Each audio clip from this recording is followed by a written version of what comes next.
Magandang araw mga kaibigan. Samahan niyo po akong muli para sa isang kwento ng pag-ibig na tiyak nakapupulutan ng aral at magpapaantig sa inyong mga puso.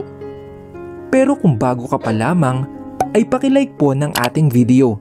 Pakiclick ng subscribe button, gayon din ang bell icon para lagi kang updated sa mga susunod ko pang upload.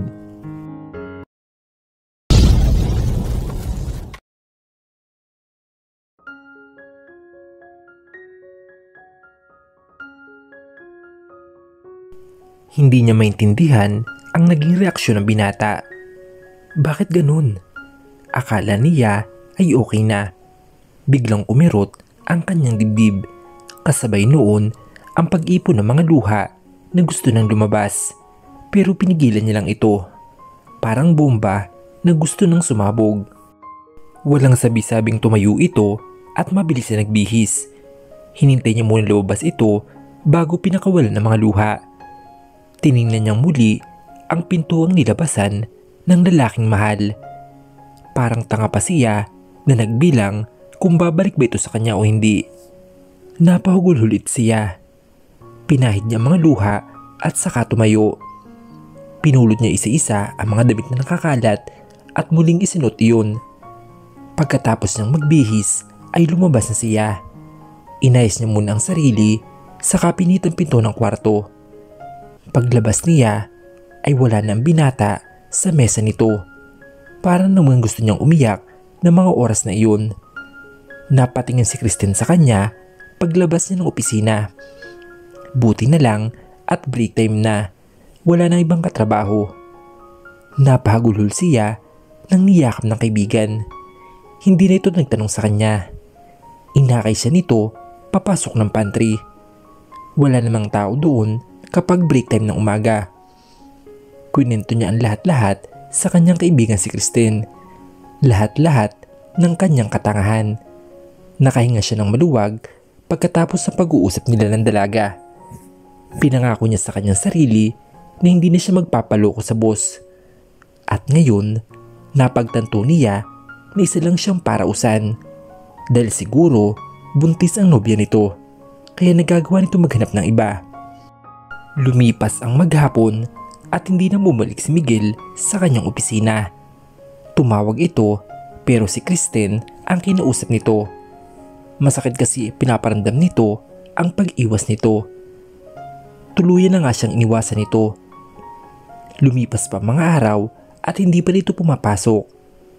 Tanging si Kristen lang ang kinakausap nito kapag tumatawag sa opisina. Kaya ang ginawa niya ay nakipagpalit siya ng mga gawain sa kanyang kaibigan. Hanggang dumating ang kaarawan niya. Para ngayon lang siya nakaramdam ng lungkot. Maaga siyang binati ng mga kapatid sa pamamagitan ng text. Maaga rin siyang pumasok at naglakad papunta sa kinaroroonan ng building nila. Coding kasi ang sakyan niya ngayon. Sanay naman siya na maglakad kapag coding. Tinawagan siya ni Jano at sinabing ipapasunduro siya ng boss nila sa Sebastian pagka-out siya ng opisina at hindi niya alam kung bakit. Halos araw-araw din siya nakakatanggap ng bulaklak pero hindi naman siya masaya. Mas gusto niya yung galing sa taong mahal niya. Nakatanggap din siya ng tawag sa mag-asawang De La Roca. Ayaw niya sanang dumalo pero mapilit ang mga ito. Wala silang ideya sa nangyari sa kanila ng boss niya. Hindi nila alam na iniiwasan niyang binata. Gusto niya sanang dumiretso sa spotlight kasi may gig siya. Pero ito na ang pagkakataon niya para makausap ang mag-asawa kaya napawo siya sa mga ito. Wala ang boss niya sa dinner na hinihanda ni Tita Ann. As usual, wala rin si Kate. Pinipilit lang niya maging masaya sa harap ng mag-asawa. Maya-maya ay natigilan siya nang marinig ang sinabi ng ginang. Sinamahan doon ng boss niya si Nicole sa Italia. Nalungkot naman siya. Hindi na siya nagtanong kung bakit. Tumangutango lang siya habang nagkikwento ito. Hindi naman talaga siya mahal ni Miguel. Gusto lang. Gustong maikama. Magkaiba kasi yun. Spelling pa lang ay magkaiba na. Akala niya ay iisa lang yun. Siya lang naman itong tangang umaasa. Ilang araw niyang pinag-iisipan talaga na kausapin ng mag-asawa. Gusto niya magpalipat sa ibang department. Gusto niya sa IT department para makaiwas sa boss niya at gusto rin niya magtrabaho sa field niya. Kaya nang tinanong siya ng mga ito kung ano ang gusto niyang matanggap sa araw na iyon, iyon na nga ang hiniling niya. Ayaw sana na Tito Lucio pero kalaunay napapayag rin niya. Inalok pa siya ng mga ito ng executive position noong una pero hindi niya tinanggap dahil ganoon din yun. Lagi sila makikita ng kanyang amo. Gusto niya makamove on kaya mas pinili niya na maging simpleng staff na lang. Yung hindi magtatagpo ang kanilang landas. Hindi na siya nagtagal dahil naikwento niya sa mag-asawa na may part-time siya na pinapasukan sa spotlight. Kaya naintindi naman siya ng mga ito.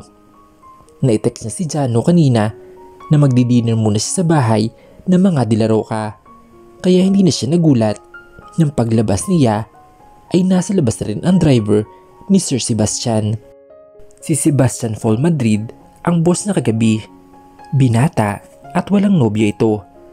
Nakapagtataka dahil napakakisig at gwapo naman ito. Siguro ay pihikan sa babae. Yun ang sabi ni Jano sa kanya. Lagi itong present sa sunod-sunod na number niya. Lagi rin siya nitong tinatawagan ng mga nakaraan kung nakauwi na ba at kung kumain na ba. Nakaramdam naman siya ng kilig pero parang hindi sapat iyon. Nginitaan siya ni Cedric nang papalabas siya ng gate at inalalayan siya nito papasok sa maggarang sakyan. Pero nagulat siya nang mabungaran si Sebastian na may hawak na bulaklak. Pamilyar sa kanya ang bulaklak na hawak nito.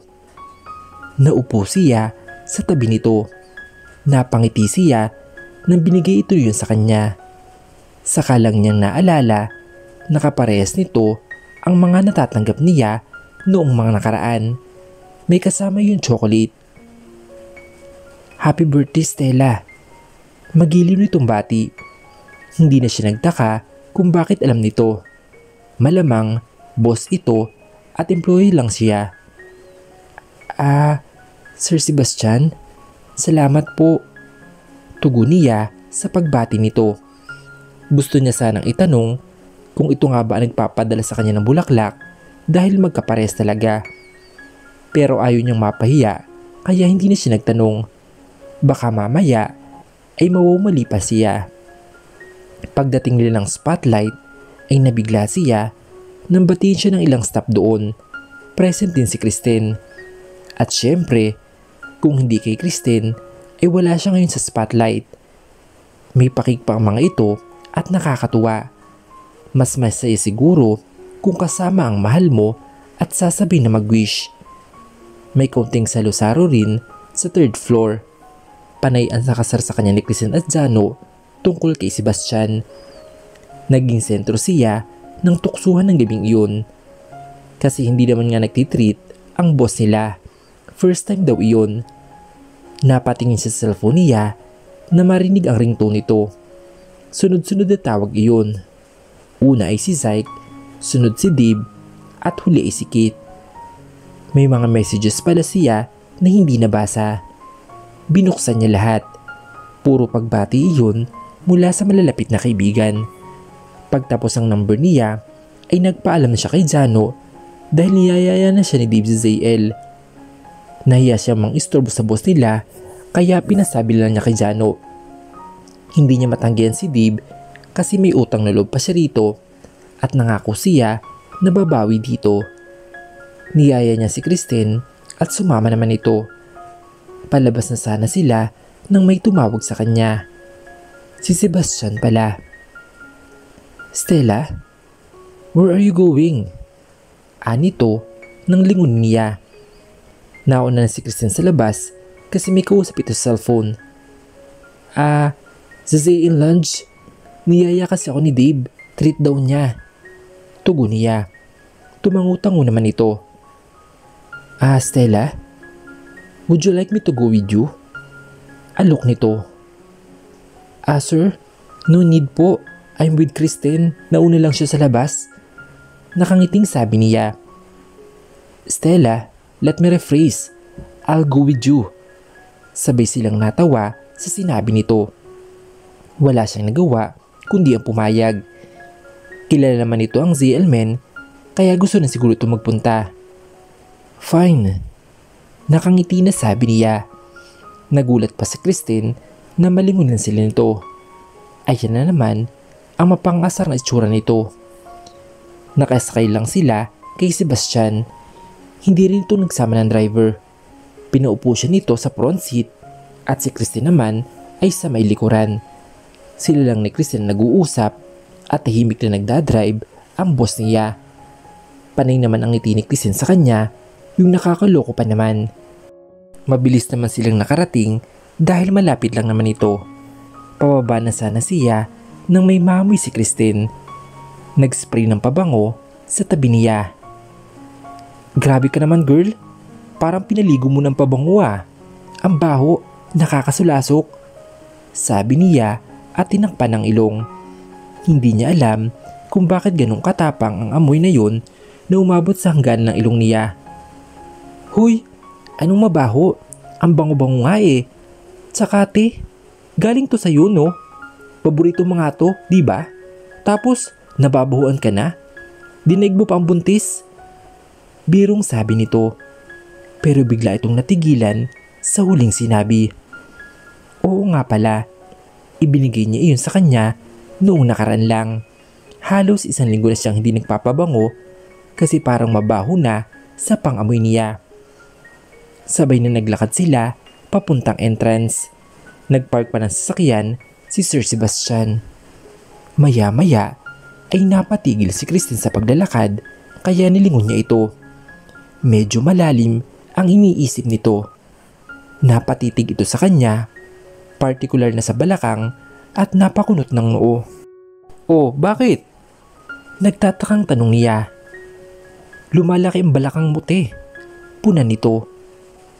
Nakakaramdam ka ba ng hilo minsan or lagi ka bang nakakaramdam ng antok? Sunod-sunod na tanong nito. Siya naman ang napakunot noo. Bakit ba?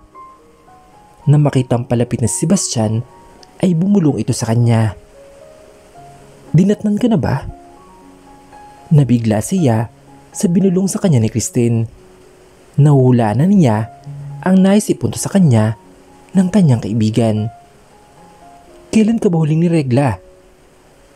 Napatutop siya bigla at hindi siya binatnan ngayong buwan. Walang bawas ang napkin niya. Minsan kasi ay nalilito ito ng dating pero ilang araw lang. Regular siyang dinaratnan ng menstruation niya. Kaya bakit parang hanggang ngayon ay wala pa rin? Biglang kumabog ang dibdib niya. Napatingin siya kay Kristen na kinatitig din ito sa kanya. Nung nakaraang linggo ay lagi siyang nahihilo. Lalo na pag biglang tayo. Yung paborito niyang pabango na ibinigay sa kanya ni Kristen ay nababahuan na siya. Lagi rin siyang inaantok pagdating ng hapon. Nung nakaraan nga, nakayukok na siya sa mesa. Sa gabi pag wala siyang gig ay tulog agad siya pagkadating ng bahay. Bigla siyang nalambot. Hanggang sa pagpasok nila ay hindi siya mapakali sa sinabi ni Kristen. Gusto niya na makumpirma iyon. Panay rin naman ang tingin nito sa kanya. Hindi sila makapag-usap ng maayos dahil nakasunod si Sebastian sa kanila. Pansamantalang nawala ang mga isipin niya na makita si Dave sa counter. Matamis nang ngita niya ito. At lalo yata ang gumagwapo. Hey, birthday girl! Nakangiting sabi nito. Uy, later na yung gift ko sa'yo ha? Hey, okay lang. Matanda na ako para bigyan ng gift. Sabay takip niya sa braso nito. Napatingin naman ito sa likodan niya. Sebastian Madrid?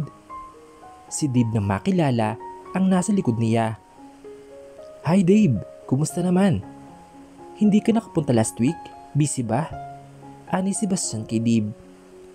Nang mapasing-busy namang ito magkwentuhan, ay hinili siya ni Kristen papuntang comfort room. Marami siyang gustong itanong at kinakabahan siya. Hindi niya alam kung anong gagawin. Para nang sinisilaban ang kanyang puwit. "Te, kailangan mo na magpiti," sabi nito nang nasagot niya ang ibang tanong nito. Nasa loob sila ng CR ngayon. Of course, alam niya ang mga sintomas sa isang buntis. Pero hindi niya alam na nangyayari na pala sa kanya at hindi lang niya napagtuunan ng pansin. Hindi niya maaalala noong unang gabi na may nangyari sa kala ni Miguel. Hindi niya alam kung may protection ba itong ginamit. Kasi sa pangalawa ay alam niyang wala itong gamit. Imposibleng buntis agad siya dahil 1 linggo pa lang ang nakakaraan. "Uy, ano naman balak mo kapag nag-positive yan?" Napatingin siya rito. Hindi naman siya paninindigan ng boss niya. Kasi si Ma'am Nicole ang gusto nito. At higit sa lahat ay buntis din ito. Makakasira lang siya ng kanilang relasyon. Ano nga ba ang gagawin niya? Sasagot na sana siya nang biglang pumasok. Pamilyar ang babae. Nakangiti naman ito sa kanya at saka bumati. Girlfriend ito ng isa sa mga kaibigan ng boss nila. Hindi niya lang matandaan ang pangalan nito. Ninitian niya ito. Na makapasok ito sa isang bakanting toilet ay nagmamading lumasiya. Napasunod si Kristen. "Kilala mo, te?" Tukoy nito sa babaeng nitian. "Hindi ko maalala ang pangalan niya. Basta, girlfriend iyon ng isa sa mga kaibigan ni Miguel." Sagot niya. I see." Pagbalik nila sa counter ay wala na rin si Dib at Sebastian. Nang mapansin sila ng bartender ay agad tinuro nito ang second floor. May binanggit itong number ng VIP ron sa taas at inakay siya ni Kristen paakyat. "Ingat sa paghakbang ha," nakangiting sabi nito. "Kristen, baling niya rito." "Hey, nagpa-practice lang naman akong alagaan ka. I mean, yung magiging inaanak ko." Natatawang sabi nito.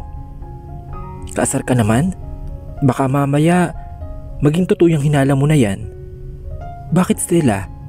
Ayaw mo ba? May trophy ka na sa idol mo. Remembrance yan o diba? Panalo?" Sabay tawa nito. "Sira ka talaga.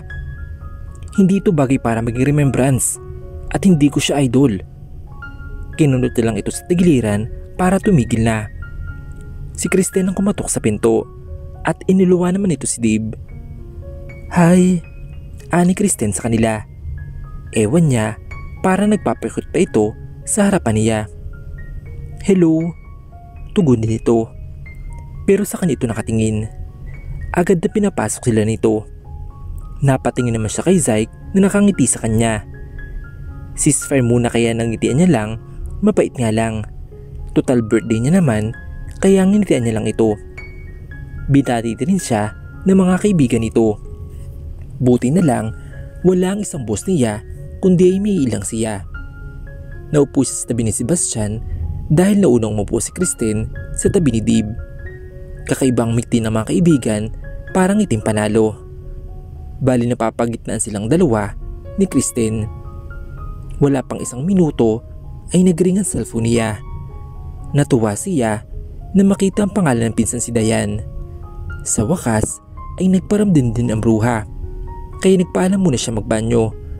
Ang alam niya ay may banyo naman sa floor na iyon. Pagkalabas ng room na iyon ay sinundan niya ang arrow sign na nagtuturo kung nasa ang comfort room. Pero natigilan siya na makarating sa hallway ng CR at makita ang isang taong ilang araw niyang umiiwas sa kaniya. Nakaharap ito sa ladies room at halatang may hinihintay. Hindi malaman ni Stella kung babalik na lang ba siya o tutuloy sa banyo. Doon lang kasi sa bandang iyon ang hindi maingay.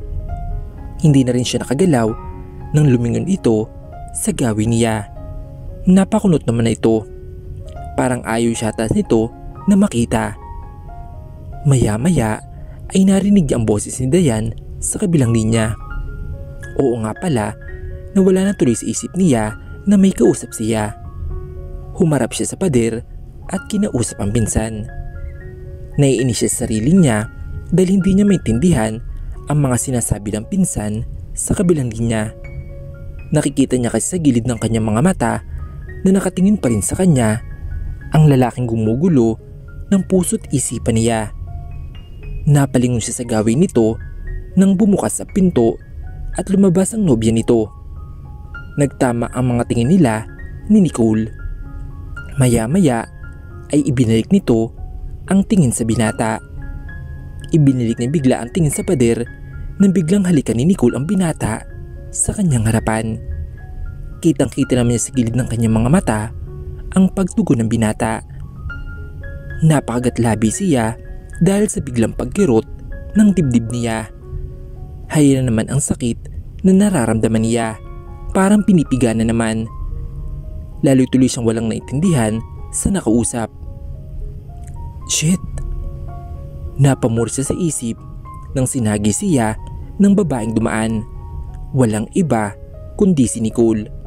Ang lawak-lawak ng hallway ay talagang sinadya siyang banggain. Visit kang babaita ka? Ang sakit ng mga buto-buto ng braso mo.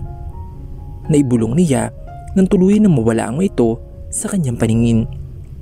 Bigla siyang nanginig at parang binuo siya ng yelong malamig nang maalala ang pagtungo ng binata ng halik dito. Napalunok siya kasi parang may nakabara sa lalamunan niya. Yung dibdib niya ay sobrang naninikip na.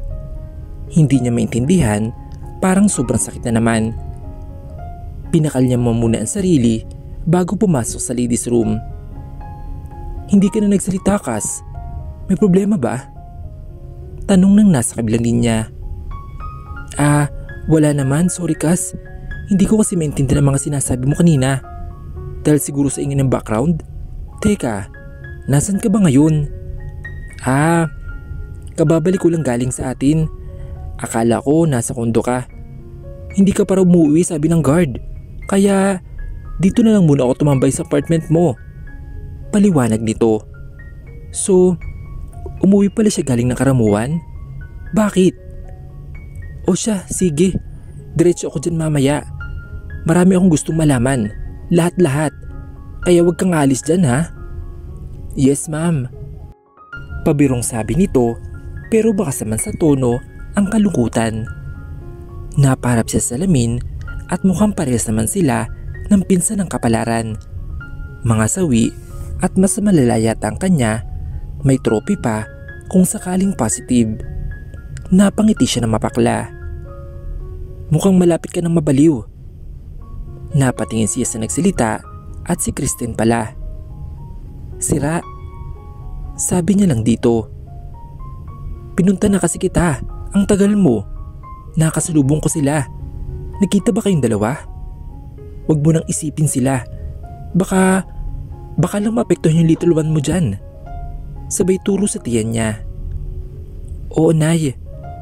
Pabiro niyang sabi. Laking pasalamat niya kasi nandito ngayon si Christine. Kahit papaano ay gumagaan ang pakiramdam niya. Sabay na silang bumalik at iniisip na lang niya na wala ang dalawang iyon sa loob ng VIP room.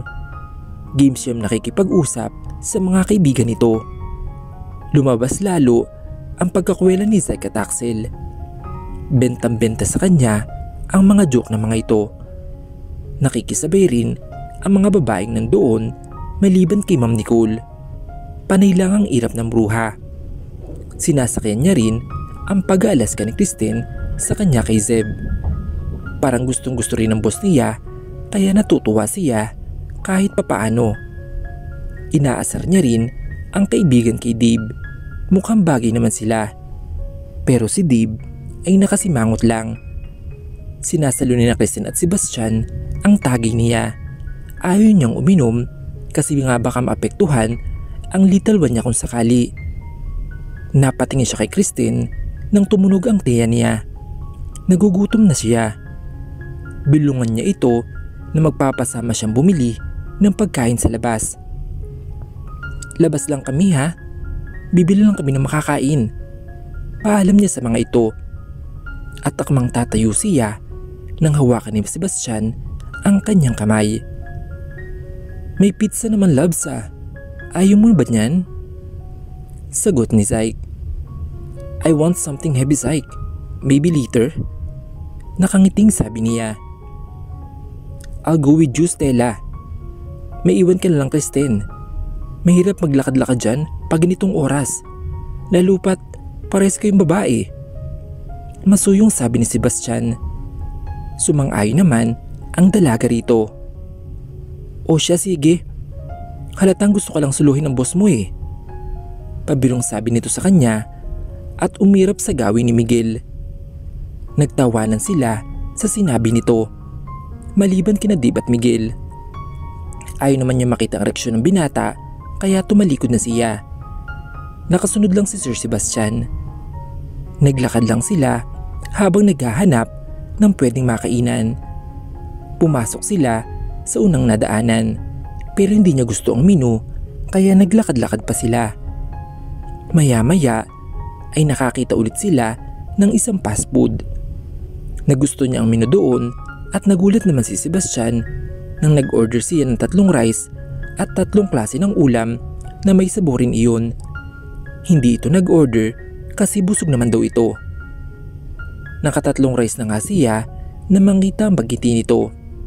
Napapailing din.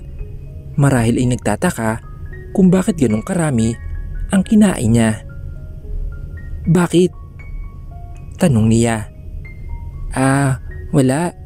Ang cute mong kumain. Tsaka, saan mo nilagay mga kinain mo? Natatawang tanong nito. Hindi niya ito sinagot pero tinuro niya ang kanyang tiyan. Pagkuway, kumuha ito ng tissue at pinunasan ang gilid ng mga labi niya. Salamat. Hindi niya in-expect ang ginawa nitong pagpunas. Can we be friends, Stella? Natawa siya sa tanong nito. Ang babaw naman. Sure, why not? It's my pleasure, boss. Nakangiting tugon niya rito. Friends na nga tayo, di ba? Call me Seb, Sebastian or anything. Seb na lang. So friends? Lahad ng kamay niya sa bagong kaibigan. Thank you, Stella. At nakipagkamay na ito sa kaniya. Ayaw mo talagang kumain? Masarap kaya? Lalo na yung crab? Grabe! Sabi niya at napapikit pa sa sarap. Baka may lahi kayong high blood. Bawal yan. Biro nito sa kanya. Umiling lang siya. Natapos niyang pagkain nang puro lang sila biruan. Dahan-dahan lang silang lakad pabalik kasi sobrang busog niya. Halos 1 oras pala sila na wala sa bar. Lasing na ang mga lalaki at mapupungay na ang mga mata nito. Mas lalong naging maingay. Sina Kristen at Dave naman ay parang lalong naging malapit sa isa't isa. Napatingin siya kay Miguel na titig sa kanila ni Sebastian. Lasing na yata ito at wala na si Ma'am Nicole sa tabi nito. 2:00 na at mukhang walang balak magsiuwian ng mga ito. Wala namang pasok kinabukasan kaya siguro nagpakalasing. Siya lang at si Seb ang matino ang hindi lasing. Nauna na silang umalis si Sebastian. Ayaw namang magpatid ni Kristen kasi hatid na lang daw siya ni Dave kaya iniwan na lang nila. Hindi na nila alam kung anong oras na nakauwi ang mga ito. 10:00 siya, nagising kinabukasan. Napatingin siya sa paligid. Sa Valenzuela nga pala siya nagpatid kay Sebastian kaninang madaling araw. Paglabas niya ay nakahiga si Dayan sa sopa at nanonood ito ng K-drama. Napatingin ito sa kanya nang binati niya. Good morning, aniya at tinungo ang mesa. Tumugo naman ito. Good morning din. Narinig ang sabi nito. Nakaluto na pala ang kanyang pinsan.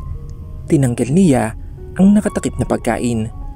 Pagbukas niya ay naamoy niya ang sinangag na parang mabaho dahil siguro sa amoy ng bawang. Masuka-suka siya sa amoy na ito. Gayun pa rin, nagsandok siya at akala niya ay dahil nabigla lang sa amoy. Pero nang isubo niya ito ay nalanghap niya ulit. Tuloy na siyang nasuka sa may lababo. Agad dinaluhan siya ng pinsan niya nang marinig siya nagsusuka. Panay ang hagod nito sa kanyang likuran. Gus, okay ka lang ba?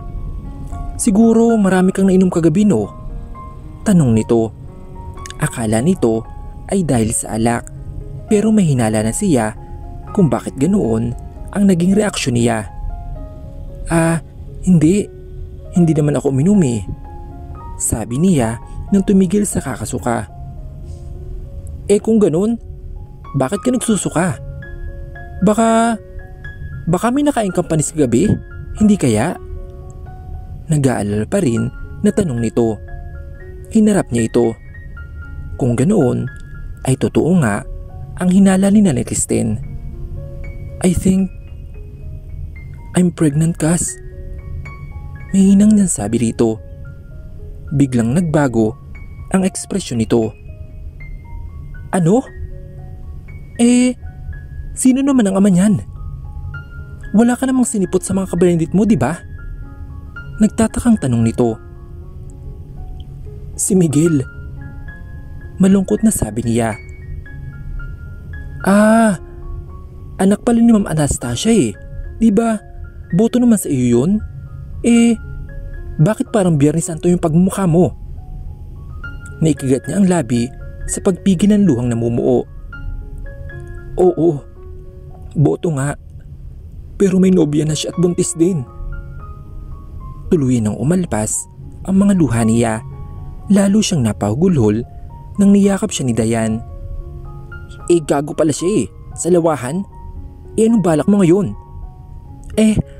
Alam na ba ng mga kapatid mo yan? Tanong nito habang inaalo siya sa kanyang likuran. Hindi pa, Dayan. Ako na magsasabi sa kanila, please. Pakiusap niya rito. Tumango naman ito. Nagpasama siya sa pinsan niya nung hapon na magpunta sa butika. Bumili sila ng 3 pregnancy test para makumpirma talaga. Nag-take out rin sila na makakain for merienda. Craving talaga siya ngayon at ramdam niya. Buti na lang ay wala ang ate niya sa kabilang apartment. Ang alam niya ay nagbakasyon ng mga ito. Hindi sila nagtagal dahil excited na si Dayan sa resulta. Nag-tricycle lang sila ng pinsan kasi nasa kondo niya ang sasakyan niya. Nagpatid sila mismo sa tapat ng apartment niya. Napatingin naman siya sa lalaking bumaba ng sasakyan na nasa gilid ng building nila. Nakasuot ito ng casual button shirt at casual short. Nakasunglass ito ng itim. Ang kisig nito sa suot na iyon. Pamilyar sa kanya ang bultong iyon. Saka lang niya napagtanto na si Miguel pala ang papalapit sa kanya. Hindi niya maiwasan na hangaan talaga ito ang lakas ng sex appeal. Napalingon siya nang sikuhin ni Dayan. Stella, mauna na ako sa taas. Sabi nito at kinuha ang daladalang piti. Okay. Nilingon niya ang binata na nakalapit na pala. Ano pong ginagawa niyo rito, sir? Aniya at pinagdiinan niya pa ang salitang sir. Stella, pwede ba tayong mag-usap? Seryosong sabi nito sabay tanggal ng sunglass nito. Hindi niya maiwasan na mapatitig sa gwapong mukha nito. Nag-uusap na po tayo. Sabihin mo na po kung gusto mong sabihin kasi may gagawin pa po ako. Sarcastic yun niyang sabi. Pwede bang doon na lang? Marami kasing dumaraan dito. Sabay turo nito sa sasakyan nito. Please? Wala siyang nagawa nang pagsuklupin nito ang mga kamay nila at iginaya siya papunta sa sasakyan nito. Inalalayan siya nito papasok at umikot na ito sa driver seat. Akmang papaandar nito ang engine ng sasakyan nang biglang pigilan niya ito. Dito lang tayo mag-uusap. Nilingon siya nito. Okay, malungkot na sabi nito. Sabihin mo na ang gusto mong sabihin. Nagsasayang lang tayo ng oras sa isa't isa. Malamig niyang himig dito habang nilalaro ang mga daliri. Gusto kita, Stella. Simula nito. Pwede ba, Miguel?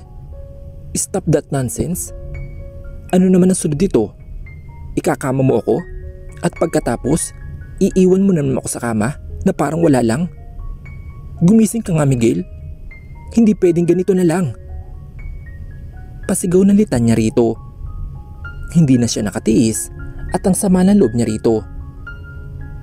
Look, I'm sorry. Kasi bigla kitang iniwan sa kwarto. Nagugulan kasi ako ng mga oras na iyon. At hindi ko alam kung anong dapat kong sabihin. Kung alam mo lang kung gaano ko gustong tanungin iyon. Pero hindi ko pinagsisihan na ginawa natin nung araw na yun. Masaya ako kapag kasama ka, Stella. Alam mo ba yun? Paliwanag ng binata. Talaga ba, Miguel? Sarkastikong sabi niya at mapaklap ang ngiti rito. Alam mo rin ba ang nararamdaman ko ng mga oras na iyon? Ilang araw mo rin akong iniwasan. Ilang araw, Miguel. Ang sakit. Daig ko pang may sakit. Garalgal na ang boses sa sabi niya rito. I'm sorry, babe. Pinagsisihan ko naman iyon. Ano bang gusto mong gawin ko para maniwala ka? Akmang hawak nito ang kamay niya nang iniwas niya. Huwag mo akong tanungin yan, Miguel. Dahil baka hindi mo magustuhan ang isasagot ko dyan sa tanong mo. Tell me, ano bang gusto mo? Nagsusumamong sabi nito at hinuli pa nito ang kanyang kamay. Matagal siyang natigilan. Hindi niya alam kung isa sa tinig ba niya ang nasa isip niya ng mga oras na yun. Stella, hiwalayan mo si Nicole. Matigas na sabi niya. Natigilan naman ito. That can't be. Mahinang sabi nito. See? Hindi kita maintindihan talaga. Iba na lang hilingin mo, please. Lahat ibibigay ko sa iyo, Stella. Pera, bahay, kahit ano. Let's stay like this, please. Pagsusumamo nito. Ano? Naririnig mo mga sinasabi mo, Miguel? Gusto mo akong maging babae mo? Yes, galing ako sa hirap. Pero hindi ako mukhang pera. At lalong hindi rin ako bayarang babae. Hindi na niya mapigilang mapaiyak. Unti-unting pumatak ang mga luha niya sa kanyang mga mata. Hindi yun ang ibig ko sabihin, Stella. Tama na, Miguel. Nahihirapan ako sa kalagayan natin. Intindihin mo naman ako. Mag-focus ka na lang kay Nicole at sa magiging anak nyo. Sabi niya at pinunasan ang mga luha niya. Dahil ba ito kay Sebastian? Pagkuway tanong nito. Napangiti siya ng mapakla. Sana nga Miguel, dahil kay Sebastian. Pero hindi eh. Kaya wag mong idamay ang inosenteng taong nangyayari ngayon sa atin. Dahil ang problema talaga ikaw. Ikaw at ako, tayong dalawin mismo. Malungkot na sabi niya. Lalabas na sana siya nang biglang may naalala. Nga pala, may papadala bukas na notice sa'yo galing sa HR. Nagpalipat ako ng department. Pakisign naman agad. Yun lang ang kanyang sinabi at iniwan niya ito sa sakyan. Wala na itong nagawa dahil nakalabas na siya. Nagmadali siyang umakyat ng apartment at dumiretso sa kwarto. Hindi muna siya kinausap ni Dayan na makita siyang umiiyak. Agad na sinubsob niya ang kanyang mukha sa kama at umiyak ng umiyak. Hindi niya alam kung gaano siya katagal sa kwarto. Unti-unting nakaramdam siya ng antok pagkatapos ibuhos ang mga luha. Alam naman talaga niya na kahit kailan ay hindi siya nito pipiliin. Pero at least natanong niya pa rin dito para alam niya kung saan siya lulugar sa buhay nito. Kinagabihan ay alas 8 na nagising si Stella. Hinanap niya kay Dayan ang binilin pregnancy test kit. Ibinigay naman ito sa kanya at sumunod ito sa kanyang kwarto. Makaraan ng ilang minuto matapos patakan ng ihi ay pumikit na siya. Sobrang kinakabahan siya. Ngayon lang rumaragasa ang kaba ng dibdib niya. Dandan siya nagmulat ng mga mata at muntik na siyang mabul sa pagkakaupo sa toilet bowl na makita ang resulta. Positive? Magkakanak na kami ni Miguel? Bulong niya sa kanyang sarili. Bigla siyang nalungkot. Sana kaya siyang panindigan ng binata at sana ay wala itong nobya. Napakadaming sana ang pumapasok sa isipan niya.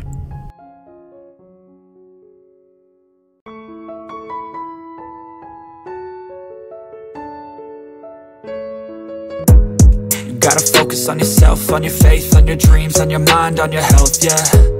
You gotta work, never tell, keep your head down, find what you love and excel, yeah. Push and pull and repel any hate, go create what you want, feel compelled, yeah. And once you finally get a taste of the race, you'll never look back once you felt that. Don't let somebody take your time and your worth, just focus on yourself first. Don't let somebody take your time and your worth, just focus on yourself first. Don't let somebody take your time and your worth, just focus on yourself first. Don't let somebody take your time and your worth, just focus on yourself first.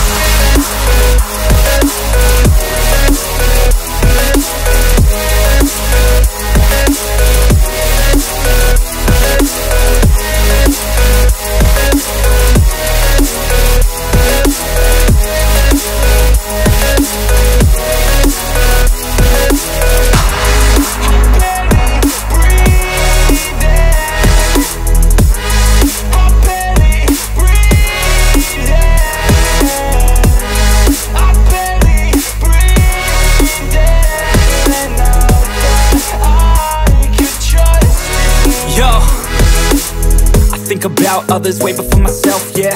I guess that's why I feel like I go through hell, damn. Wasting time on your dreams instead of mine, yeah. About to turn this franchise around on a dime, man. It's all about finding your right state of mind. It's all about turning the worst into fine. It's all about time and the work and the climb. From the thirst we will rise, I'm immersed in this life. Don't let somebody take your time and your worth, just focus on yourself first.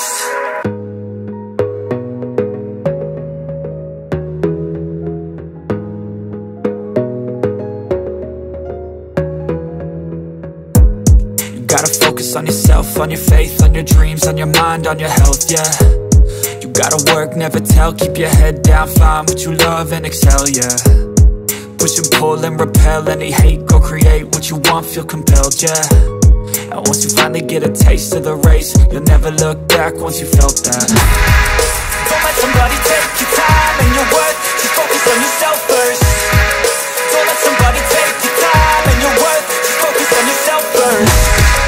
Don't let somebody take your time and your worth, just focus on yourself first. Don't let somebody take your time and your worth, just focus on yourself first.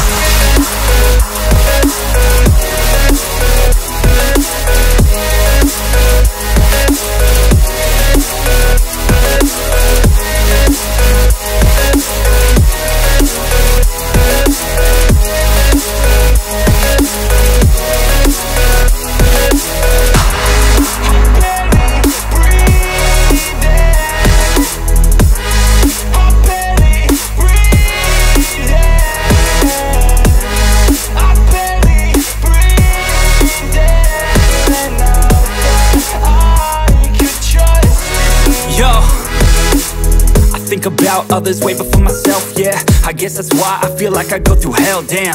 Wasting time on your dreams instead of mine, yeah. About to turn this franchise around on a dime, man. It's all about finding your right state of mind. It's all about turning the worst into fine. It's all about time and the work and the climb. From the thirst we will rise, I'm immersed in this life. Don't let somebody take your time and your worth, just focus on yourself first. Don't let somebody take your time and your worth, just focus on yourself first. Don't let somebody take your time and your worth, just focus on yourself first. Don't let somebody take your time and your worth.